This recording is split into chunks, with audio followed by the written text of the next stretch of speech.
Hello and welcome to this edition of Overtime. I'm your host, Alex Porter. On today's show, I'll be discussing all national sports news over the past few weeks. The clock is just hitting 0 and get ready to listen to some national sports news. I'll see you in Overtime. Joining me in these debates at the desk is Mr. Michael Johnson. If you've seen any previous Overtimes, Mr. Johnson has joined me in debates when March Madness came around, and he's ready to display his knowledge today. Thanks for coming on, Mr. Johnson. Thanks for having me, Alex. Appreciate it. So, obviously, a lot of news. Second overtime of the year. There's been a lot of sports news over the summer, first few weeks into the school year. So we'll start off in the NBA.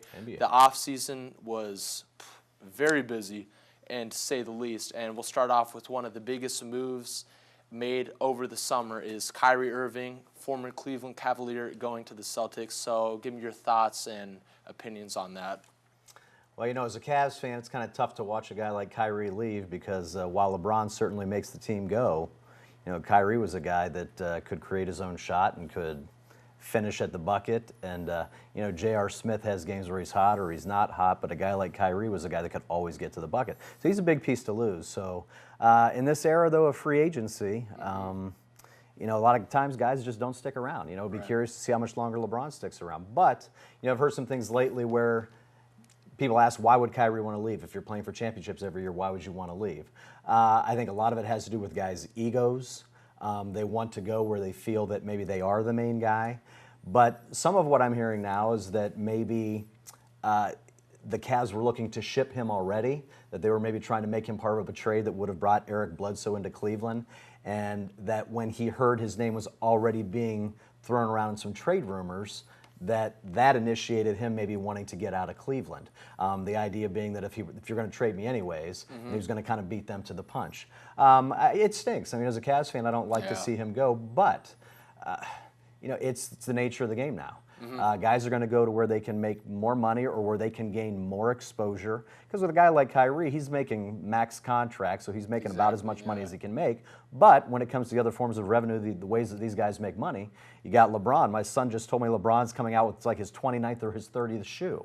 Well, Kyrie has shoes as well. And, you know, the Cleveland market isn't a huge market. Now, you can, if you're LeBron, you're going to be successful wherever you go. But for a guy like Kyrie, who maybe isn't even the main guy on his team, in a market like Cleveland, you know, this might be a way for him to go to Boston and to, you know, increase his national brand, increase his name. I mean, if you watch the shows like the Kardashians and all these other types of reality shows that are out there, that's very much a part of the kind of this generation. You know, it's how can I market myself? How can I increase my brand, improve my name out there? And I think that was a big part of why he left. Because while he was playing second fiddle to LeBron in a market like Cleveland, while his name's being tossed around in some rumor or trade rumors, I just think it was something that he felt, you know, this helps Kyrie.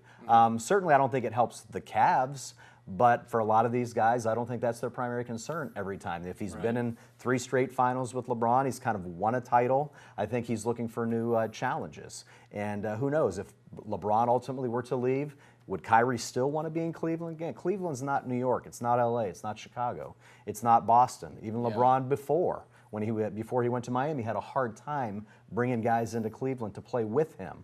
And if you got a guy, it was like Shaq towards the end of his career, or some of these guys that maybe weren't in their prime. So I think Kyrie would like to see, all right, in my prime, where can I go? What markets can I get into, rather than saying, I've spent my entire career in Cleveland.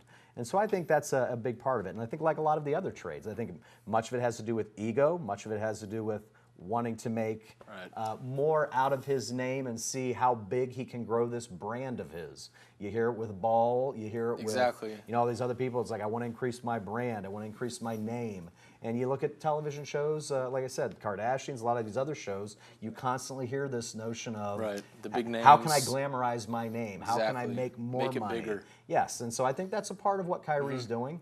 He has his own shoe, and I think he wants to, how big can I make this thing? LeBron's is obviously huge, and doesn't matter where he goes now. But I think for Kyrie, he's trying to go someplace where he can kind of grow that brand, be on a team that's going to compete, and just and obviously win, which he was doing in Cleveland. But at a certain point, winning, I think for some of these guys that have everything, it isn't enough. He wants to increase that brand, and I think make himself bigger than what he is, kind of in LeBron's shadow. At least that's kind of what I think. But yeah, and you brought up Eric Bledsoe. We'll talk about him in a moment.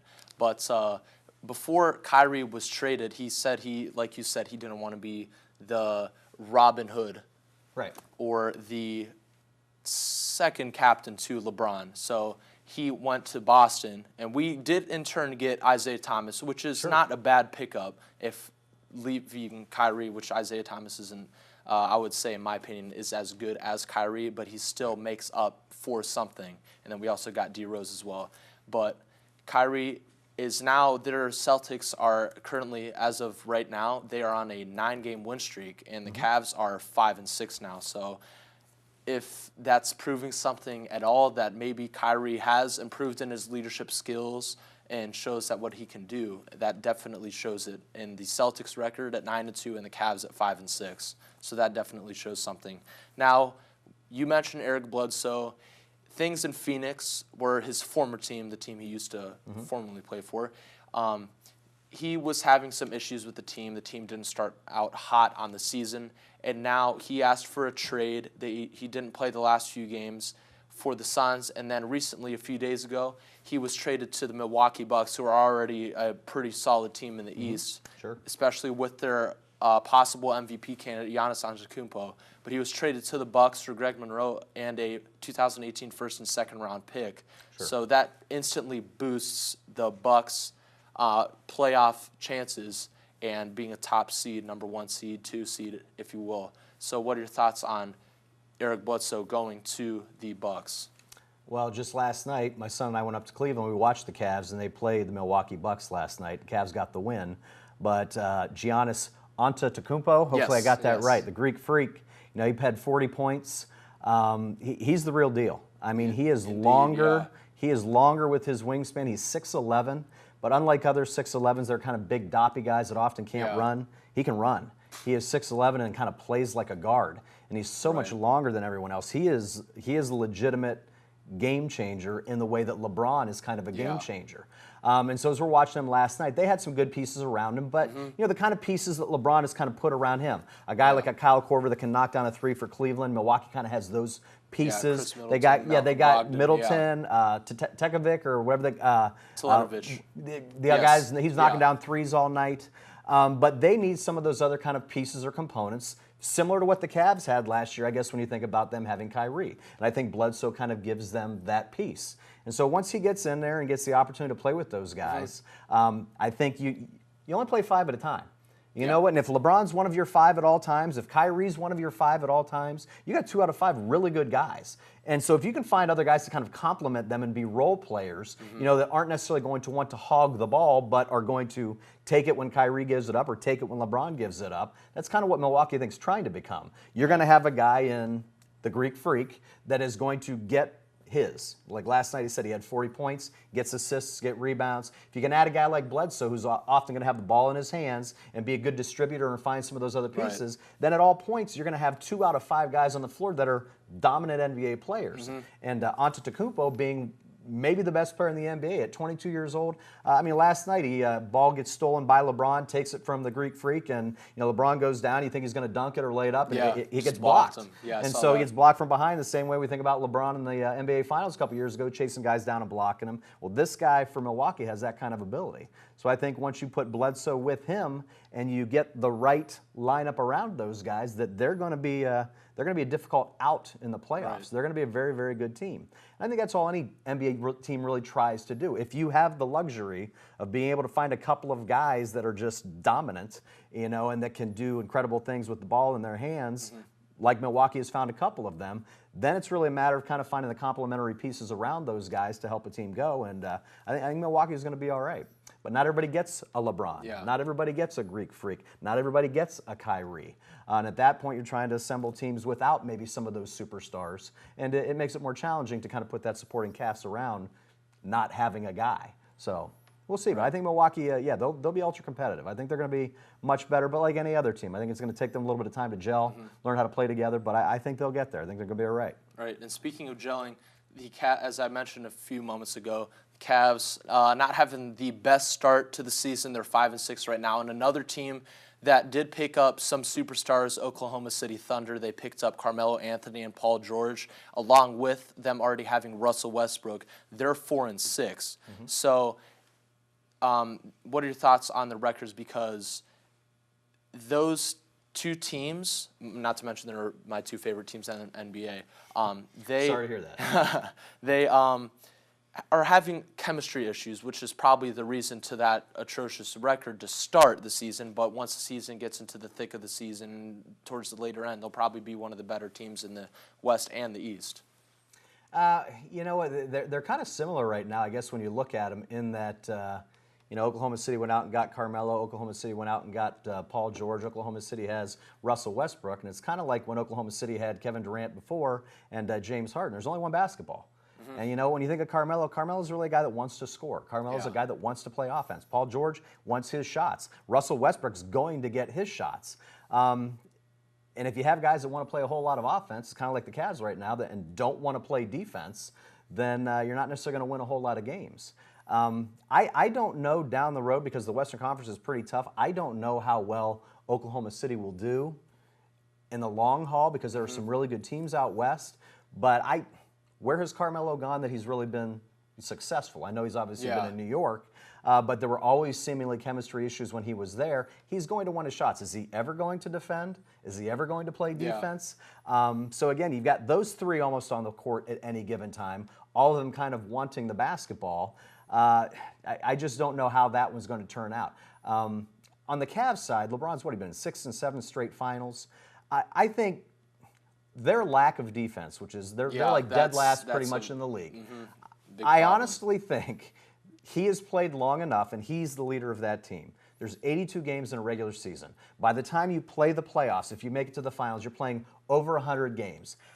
I think they've got this ability to literally turn on a switch and kind of crank it up a level. Definitely. Right now they're playing out without Isaiah Thomas. Right now they're playing without Tristan Thompson. I think those guys have been around long enough, particularly like a Derrick Rose on his team, a Kyle Korver on his team. A lot of these veterans that he has around him. I think they will, when they have to, be able to pick it up. And maybe Oklahoma City will be able to do the same thing. But you got a lot of, they're more experienced, they're more veteran, they're older. They're older, and so is even Oklahoma City a little bit. When you look at like the Celtics are a young team, and they got Brad Stevens as their head coach. And to me, they're almost more like young college kinds of guys that come in and buy into Brad Stevens' philosophy. Brad Stevens in Boston, had coached at Butler before coming to the Celtics. You got a lot of young guys that are willing to kind of like scrap and play hard to get through the entire season, to win as many games as they can. Kind of get the impression Cleveland kind of has the brakes on a little bit, and it's like, you know what? Yeah. When it's time, we'll get there. LeBron doesn't want to get hurt. He doesn't want to put in too many minutes. Really, all they need to do probably is make the playoffs. And at that point, it's like, all right, then the season for many of them really begins. But I think some of the Bostons and some of these other teams that are truly playing really, really well right now, they've not been to the top. They've not been to the finals. They're clawing to get there, and Cleveland has been there. So I just think that you see a little bit more effort on a nightly basis from some of those teams that haven't had a taste of getting to a championship versus a team like Cleveland that's been there with LeBron now several times in a row. That I think there's just an apathy. It's like you can't be that bad on defense unless you're consciously not trying that hard. And sometimes I don't think they tried that hard, thinking that in the course of 82 games, we'll do enough to make the playoffs. And once we get in there, then we'll kind of bear down and match up to anybody that we might see in the playoffs, particularly in the East. But whether Oklahoma City is able to kind of turn that corner, I don't know. I think Cleveland will. And even if they end up 500, which they should end up over 500, but even if they're not a 1 seed, a 2 seed, a 3 seed, who wants to get Cleveland in the playoffs if they now say, all right, LeBron's going to be on the floor, Isaiah Thomas is going to be on the floor, Kevin Love's going to be on the floor. There's still going to be a difficult matchup once they decide, all right, it's time to lock down. And, Tyronn Lue's not, getting on them a ton. He might say that we're not playing defense, but he gets it. They got 100-some games that they've got to play, and we're about 10, 11 in. And so you're roughly at 10% of the season in, and I think you'll see it change as the season goes on and as they learn to play together. But right now, I just think they've done it before. They know how to get there, and they're not going to kill themselves trying to get there in a way that some of these other teams that have young guys are really trying to show that they belong at the top. I think Cleveland kind of knows they can get there. And so hopefully I'm sure they'll figure it out at some point eventually. So Let's hope. Yeah, exactly. So we'll find out. And there's two more topics that I want to briefly talk about. We could definitely talk about the NBA for Sure. hours to come, but we got to touch two more topics. Okay. The NFL, Ezekiel Elliott has been a story all season. He's to start the season, he had a 6-game suspension. They canceled it. After those 6 games, they made him have another 6-game suspension for that same reason. Couldn't happen. So he just keeps fighting the suspension for, I believe it was sexual assault, something like that. So what do you think on the fact that he keeps coming back, leaving, they keep adding suspension, taking it? What are your thoughts on that? You know what? I probably don't know enough about it, and certainly I wasn't there whenever the incident or the altercation would have taken place. So it's really hard to know. You know, anytime there are allegations like that, they have to be taken seriously. And I know the NFL, with recent issues they've had with Ray Rice, you know, physical assault toward women, you know, it's been an issue that they've really tried to make people much more aware of, and to take a stance as a league that we are obviously opposed to this. So what is it then that allows an issue like this, if they're trying to send a message to keep getting put off? You know, it kind of seems counterproductive maybe to their mission. Everyone is entitled to their rights to due process, you know. I mean, until he is found guilty, until they can prove obviously that something happened. And again, I can't say because I wasn't there. But it's tough because for the NFL, you know that at the back of their minds, they're thinking, you know what, we're trying to make this push to say that we are so opposed to this, and yet here's a guy, I don't want to say he's flaunting the law, but without really having been any decision being rendered yet and not knowing what the outcome is going to be, he keeps getting to play, he keeps getting to play, he keeps getting to play. And the Cowboys certainly want that. Yeah. But you know, I hope that ultimately it comes out, you know, what truly happened. But and I don't certainly want to say that anybody is guilty, you know, until certainly they've had the opportunity to defend themselves. Yeah, it's kind of a black eye for the NFL. In a way, it's kind of a black eye for the Cowboys. As an Ohio State fan, it's a black eye really for Buckeyes fans because you know I cheered for Ezekiel Elliott obviously when they were taking the Buckeyes, when he was taking the Buckeyes to a national title.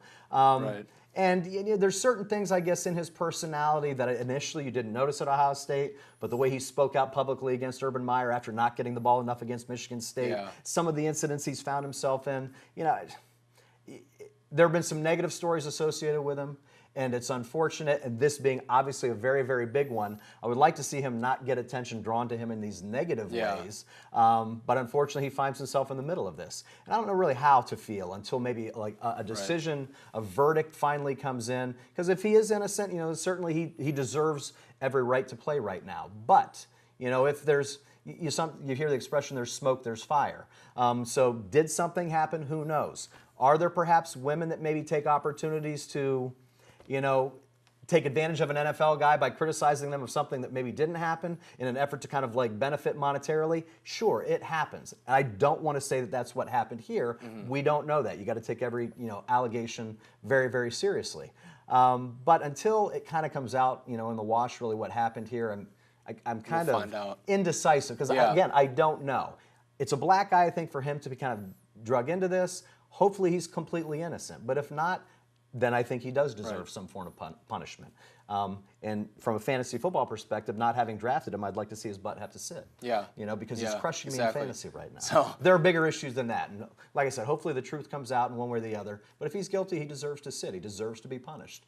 And if that's not the case, then hopefully what they're allowing him to do, you know, turns out to be the right move. But at this point, I think it's pretty difficult to decide that. Right. And one more topic quickly for 30 seconds. World Series champions Houston Astros, first time in franchise history they won it. So what are your thoughts? They have Jose Altuve and a few more other big pieces. So give me 30 seconds thought on them winning the World Series. Well, I like baseball, and obviously watching the Indians this year, it was tough to see that them not get in. You know, when I was growing up, the Houston Astros were always a National League team. And it's only a couple years ago that they moved them into American League, so I still associate them with the National League.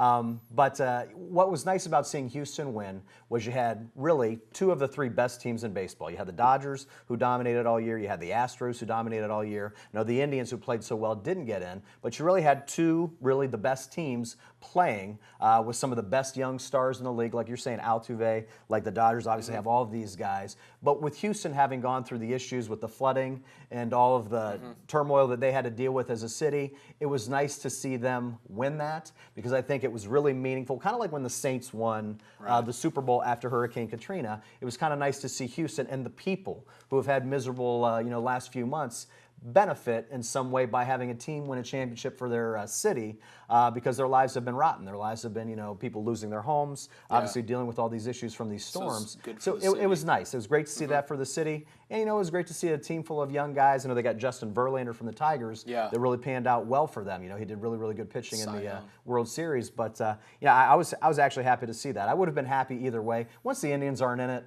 I kind of don't care so much who wins it. But it was nice to see Houston kind of having that to essentially give that to the city. Have them something maybe to feel positive about rather than all the turmoil that they've been dealing with recently. So that was nice. Right. So it was a former MVP from the past season, Jose Altuve, second base for the Astros, facing off against, I would say, the Dodgers led by Cy Young pitcher Clayton Kershaw, probably the best pitcher in the game of baseball as of right now. He's an insane pitcher. So the Dodgers had an amazing season, so did the Astros, but they were eventually to pull it off.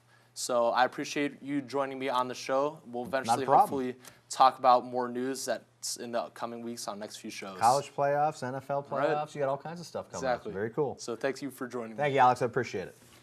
That's all for this edition of Overtime. Make sure to tune in for the next show later this month. I'm Alex Porter, and on behalf of myself and the rest of the Overtime crew, thanks for watching.